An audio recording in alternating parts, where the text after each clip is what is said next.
Etong tablet na papakita ko sa inyo is a very budget-friendly na tablet. This is from the Axi brand and tawag niya dito is the Axi Pad Pro. 12-inch ang kanyang screen, malaki.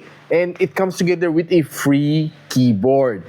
I know what you're thinking. Mamaya pag-usapan natin yon. And meron din siyang stylus support, which is definitely great.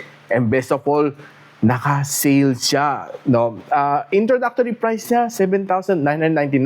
Meron pa siyang lower variant na mas maliit ang kanyang screen, 11-incher, which would have a introductory price of 5,999, which i-discuss natin on another video. Now, one of the things na napansin ko dito sa kanya is maganda kanyang display. Can give you a 2K display, and best of all guys, 4G capable na rin to, no? And it is a 420 gigs of storage. And of course, siguro the next question in your mind is, hindi kaya pareho lang to sa mga Hangzhong brand na tablet, no?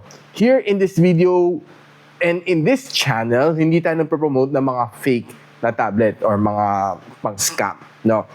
Isipin mo, 3,000 pesos ang Hangzhong brand. Eh pag bumili ka ako ng mga SD card na 1 terabyte, sabi nila 1 terabyte daw yun, no? 4,295 pesos isang SD card na 1 terabyte storage. So, sino niloloko mo? 3,000 pesos 1 terabyte na Hangzhong tablet? Come on. I would say na it's automatically a scam. Dito, ito kay Axi brand, pinakita nila sa akin certificate nila, no? They have a Google certificate, Google license, and best of all, meron din silang NTC na certificate.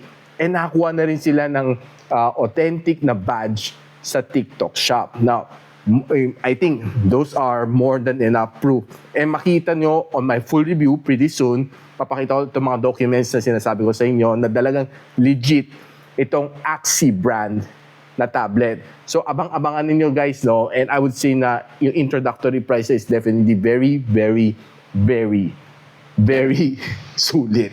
No? Lalo na ngayon, malapit na back to school. So, if I were you guys, check na yung Yellow Basket or stay tuned para sa aking full review nito Axi Pad Pro.